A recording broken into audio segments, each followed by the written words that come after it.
Yeah. Hello. I know I'm at the mic. I don't want to get too close. Right. So hello everybody. Most people here I know. So my name is Equip. I am Alexander, and this is Lou. Was. Hi. Oh hell. Oh yeah, no, I do get to say hi. So today we are presenting our paper. Is a white paper. It's called Hung Out to Dry, and it's airing the dirty laundry of stored value wash cards. Go back. Oh, good. If you guys want the paper or the Google Slides, whatever, you just scan the QR codes. Right, okie dokie. No, wait. Scanning it. Oh. All right, okay. So we did the thought in the outline? No. All right, so this is our outline. Take a quick look, because I'm not gonna read through it. Okay, so a quick disclaimer is that this is educational research only, and we have omitted the point about creating transaction IDs on the cards, because they aren't needed for the washing machine, they are needed for the encoder, and it was just a courtesy that we gave to Kiosoft. All right, so we did all this in good faith. We put $47 legitimately loaded, and we used 15 of those dollars. And yeah. So we didn't spend any money that we didn't add legally. I promise. All right, go on then. You. Okay, so it was last year after DEF CON. I was going to Miami, and I had these washing machines which had stored value laundry carts, and they were My Fair Classics RFID cards, which can store the money of whatever you put in the encoder. And one day I was like, "Hey, Equip, are these like hackable? Can I put money on them?" And he's like, "Let's have a look." So, yeah. So we'd just been at DEF CON the previous year. Like, it was still late August when he sent me a message and said, they've got these cards at this condo thing that I'm staying at. They say they're My Fair Classic. What do you think what are the chances of the value being inside? And I was like, not impossible, security does suck in commune places. So he sent me over a dump bin, and I said how much was in it, and I went, I've spotted it. Have you spotted it? And then we worked backwards from there. Okay, so, well, no. these are all the affected systems. The main one being Kiosoft, which is the company which provides the data structure for these cards. And the companies that you see all around, and the universities which have their campuses, self-student laundry, have this vulnerable system. Right. So, yeah, so we do have a demo video that we were able to get from Miami that we've stuck at the end because it's a little bit of a long one. So, getting into the card structure, I'm not sure if anybody is aware of how My Fair Classic looks underneath the hood. My Fair Classic is one of the most commonly used domestic low to medium security cards used for storing about a kilobyte of data, about 720 bytes of data. But in the block 0, you have the UID, the BCC, a vanity SAK, an ATQA, and original equipment manufacturer usable data, which makes up the last 16 bytes.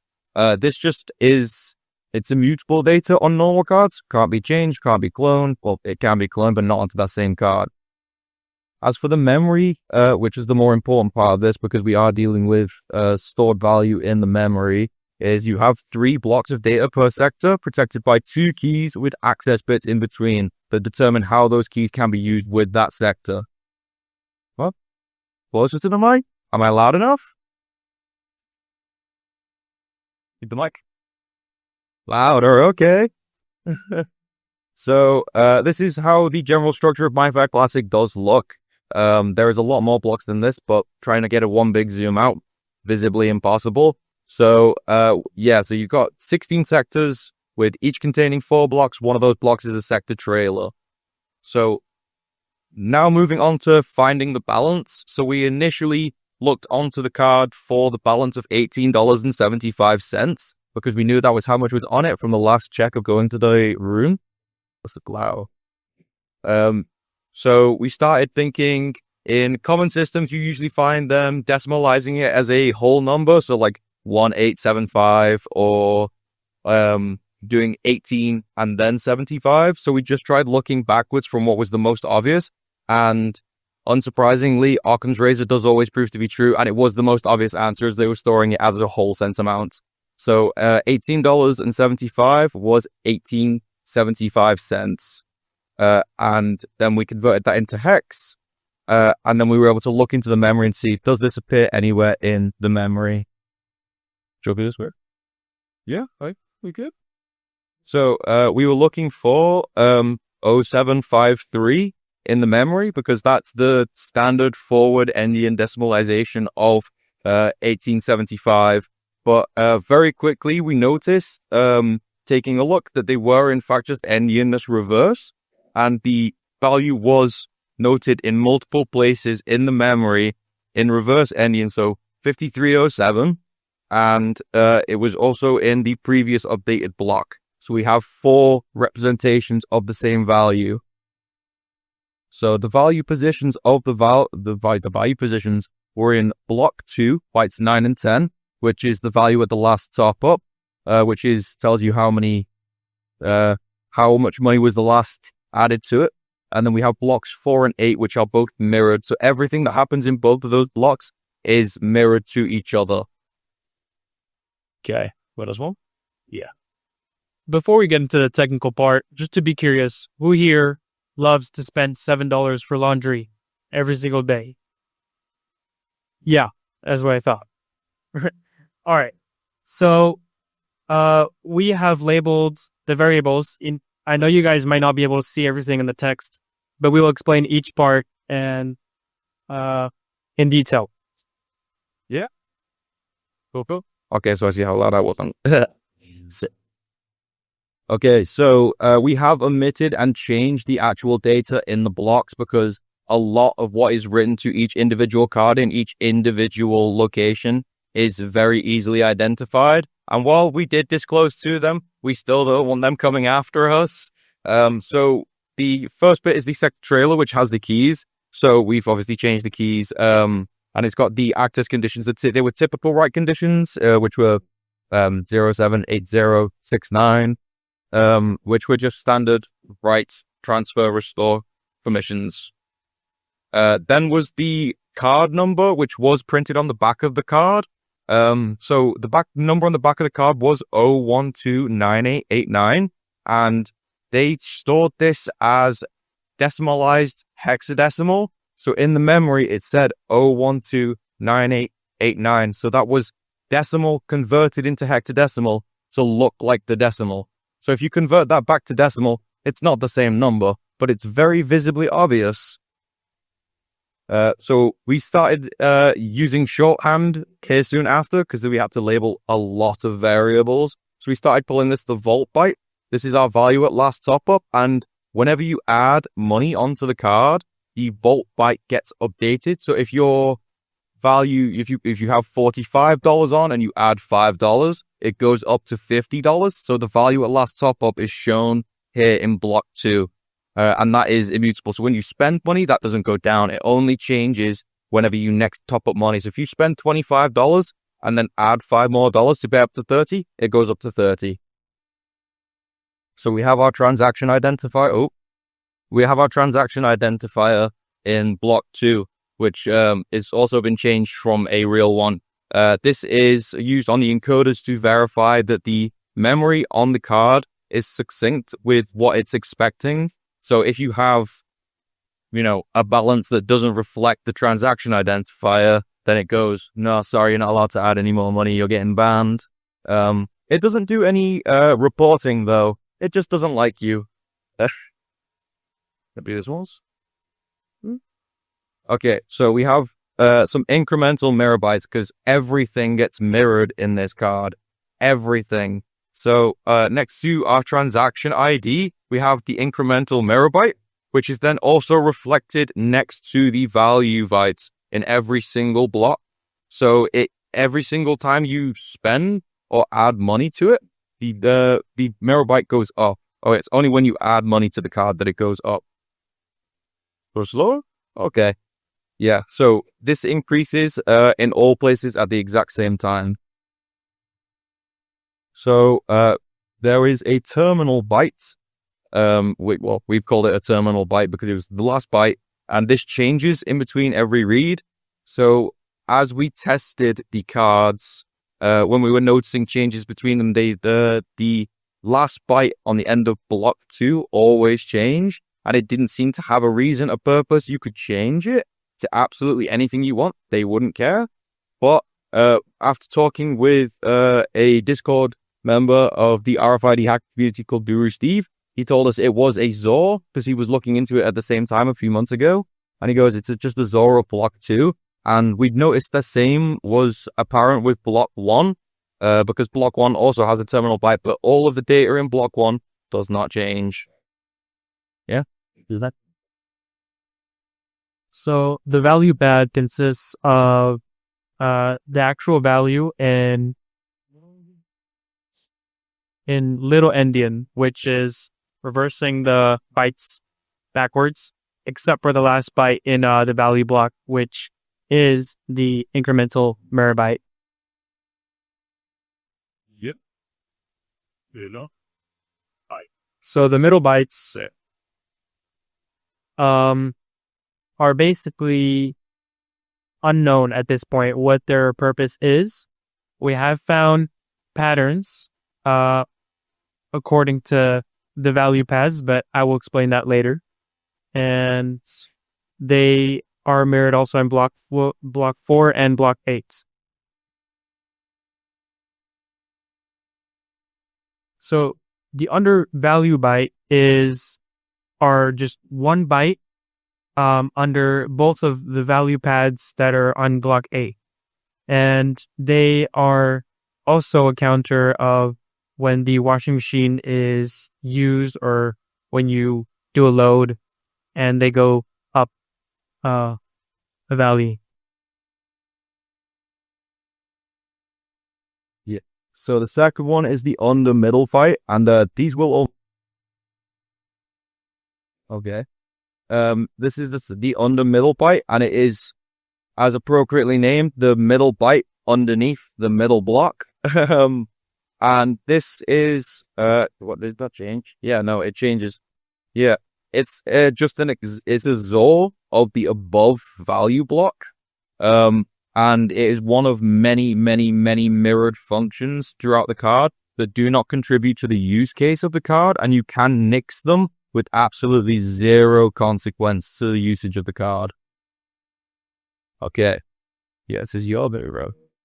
So to figure out the purpose and the reason why at this point we're not able to add money in a correct way is because of the middle bytes. The middle bytes are things that they're the bytes that we don't know how they work yet, but we will explain them now. So first we take the value bytes, and let's just take the first byte of the value bytes and the middle byte. Then after a top up, we're going to take the first byte of value pad and the first byte of the middle bytes.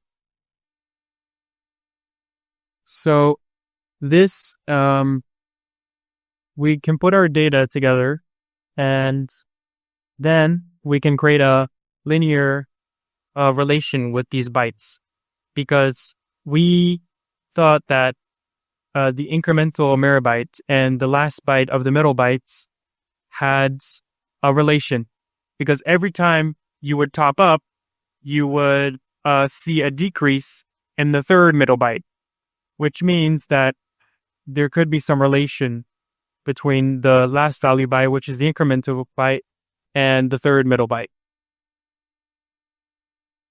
So we put in our values that we gathered before, and we get a slope of -1. Then let's try to find our actual equation. So for any of you guys that have done 6th grade math, this is linear algebra for you.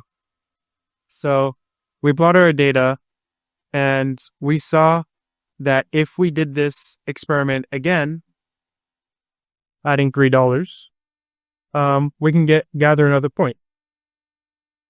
Let's put $10, same point. It goes in a linear relationship until we reach the y-intercept, which is the part where the line touches the y-axis, which is at 255. And if you guys know a bit of hex stuff, 255 is just FF. So we get a formula, which is just y equals -1 times x, so it's minus x plus 255. But this is just an XOR of FF, which means that you could just take the value byte, the first value byte, and just XOR it and get the first middle byte. And this is also bitwise negation.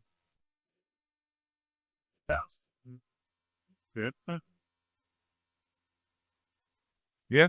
So, as we figured out eventually how to add in the amount of value that we wanted to add in, I was curious to know why certain things were happening within the card, because there was a lot of loose data in the card, a lot of things that did not contribute at all to the function of the card. And as we were looking, we could notice value pairs. So like there was FF09, like 0F0009F6, and those come out to total multiplications of 25. And all across the card, as you can see down here in blocks 9. So we've got the value bytes, the middle bytes. These are all function mirrors that do not contribute to the function of the card, but they tell you exactly how to hack the card. If you watch the relationship between them, they tell you exactly what you need to do to apply to the different bytes in the further up blocks to completely gain control over the card and give yourself as much credit as you would like. So into the middle bytes of 07 and F8. So in between these, just underneath the value bytes, they were applying the exact same equation to each other. So you take those, you can see them. So they are non-static bytes. They are static bytes. They're not dynamic. So they stayed the exact same. And if you watched how they behave, they would show you exactly what is being applied to the value byte. So here we have F8, the same function that's being applied to 71 to get 20 is the exact same is applied to 07 to get F8. So if you take a snapshot of this card from the very beginning of when we started researching it and picked up all those bytes and said, what's the relationship between these bytes? You would have skipped about 2 months of research. And then we're on to our last one, which is, of course, the incremental mirror byte, which is 0B and then F4. And then if you look at the relationship between 0B and F4, you get the exact same thing of a function mirror that doesn't do absolutely anything to function. It's just showing you exactly how to hack it. Okay, go to these. Yeah, so we have our undervalue bytes, and these ones are entirely release. No, so these ones did change, but not in any form or fashion that was related to the amount that was being added. They were the linear equation that was being discussed earlier. So those would go in the same pattern regardless of what was happening. And that just showed you, like, if you watch one, watch another. So if you XOR 36 with FF, you get C9. So we know that there's a lot of numbers and stuff, which is why we have left the doc at the beginning of the slide. And now we're gonna explain why a value card cannot be created from nothing. So each card has site keys, and these site keys are like related to the site of where they were created, and they're only accessible from the washing machines of that building or college dorm floor. So there's no way of knowing these keys without having an actual card and using modern MyFair Classic attacks to retrieve these keys and do crypto attacks. So as well as card numbers, they cannot be created from nothing because they're in the system and they're only created by the encoder when you purchase a card, and they are fully in the back end. Yeah, so something that we observe during the enrollment of a blank card. So in the washing machine rooms, there was a encoder machine that would give you the card, and then you would have to top it up for the first time.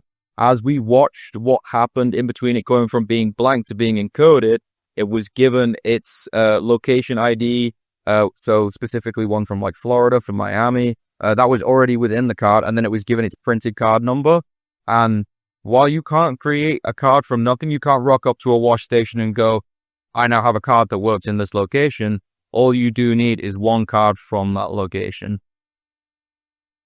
So we were thinking about, like, once we got into the end of this, we were having a conversation about what the challenges are when it comes to system upgrades. And this is kind of aside from the research itself, but when we were speaking to people in between last DEFCON and this DEFCON about it, they were like, well, you know, when we told them, they didn't really seem to care. They couldn't really have the capacity to care because it costs way too much money to fix this problem, to go around to every single unit in North America across all these different companies and go and change the hardware in both the encoders, the chips, the washing machines themselves. So as many people as might watch this, they are willing to risk the amount of money that they are willing to lose because it costs too much money, and they're like, it's been 20 years, we've had a good run. So they don't really care, and there's low risk perception. So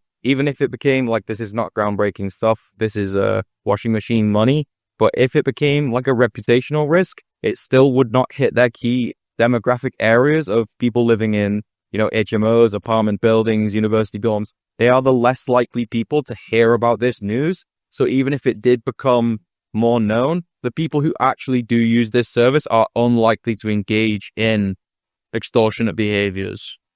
And yeah, it's absolutely not profitable to be fixed. So now we've got our little demo video from when we did the first top up, when we first successfully got a top up.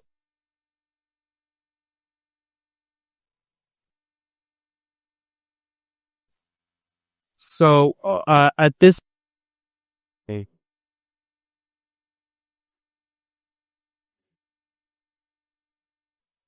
Tap on Wi-Fi. So at this moment, I was just testing cards, and I was topping them up. So let's see if we can get the videos load. I had made a script that does this automatically. It calculates the metal bytes, the value bytes, and everything that you need to get a perfect top up and get fake money to wash. So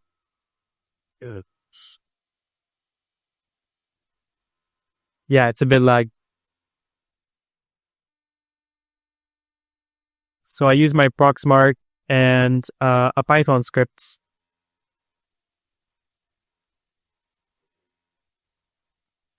Yes, see. What I also did was I created a Flipper plugin, which lets you read.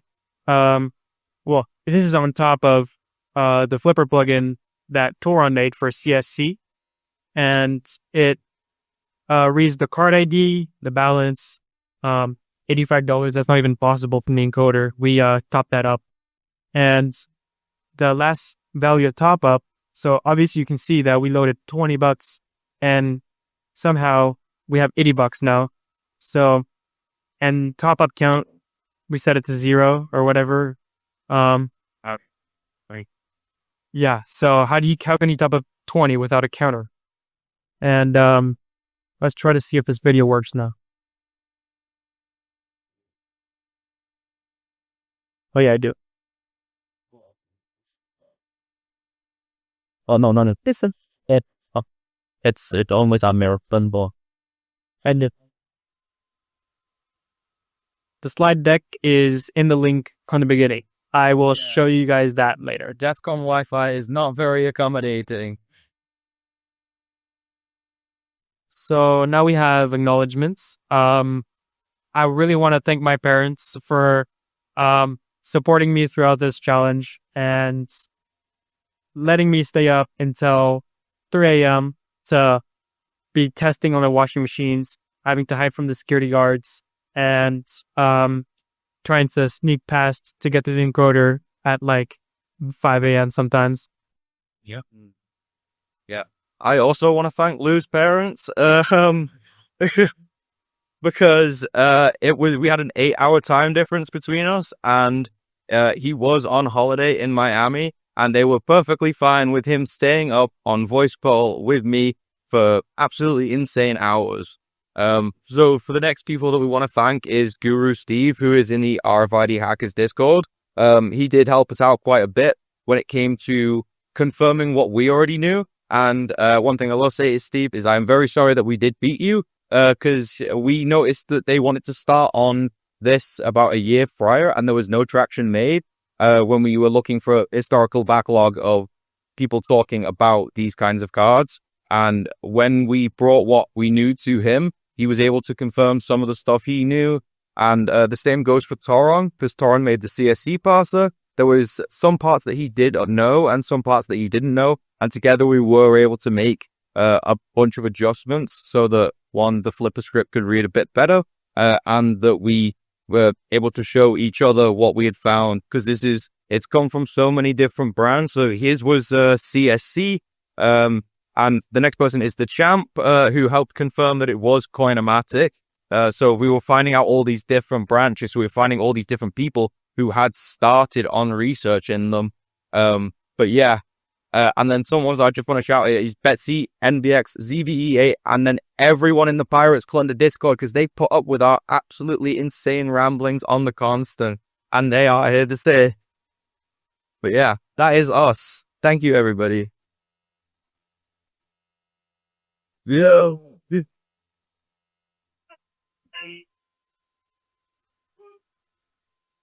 Oh, Q&A. No.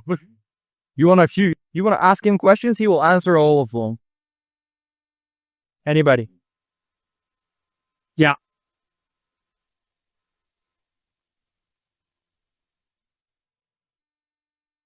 So, funny enough, I discovered that shadow mode existed on Gen 4 cards like maybe a month ago. You found out. Yeah, and I was just buying a bunch of My Fair Classic Gen 1 or Gen 2 cards and giving them out to everybody. I didn't even know shadow mode existed. He discovered shadow mode a month ago, and the Discord logs do say that I did tell him this 11 months ago.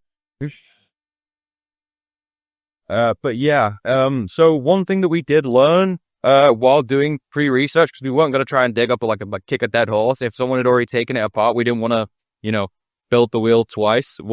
There was people using the shadow mode to do that, but what we were like, it's more interesting as a reverse engineering project to know how the transaction's made, what all the bytes means and things like that. So instead of just being able to bounce back to the previous amount of value, we were able to add, down to a cent amount exactly how much we want. So we do indeed have a shadow mode card that is permanently fixed at $69.69. And for reference, the CSC parser does exist in the Flipper already, and that was made by Toron. Yeah, okay. This company right here, and you can probably reach some of the other cards with the CSC parser. And yeah. Yeah, that's one big thing is we don't know the totality of who's been who's under Kiosoft until people see it and try it with their flippers. We don't know.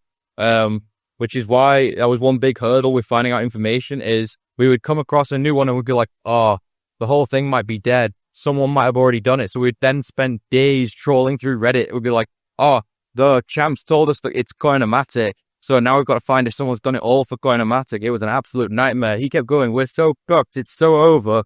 But luckily, nobody had fully documented the actual information about it. Well, dude.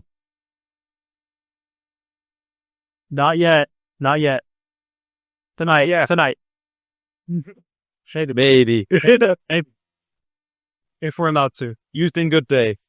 But yeah, that is us. Thank you so much. On the point.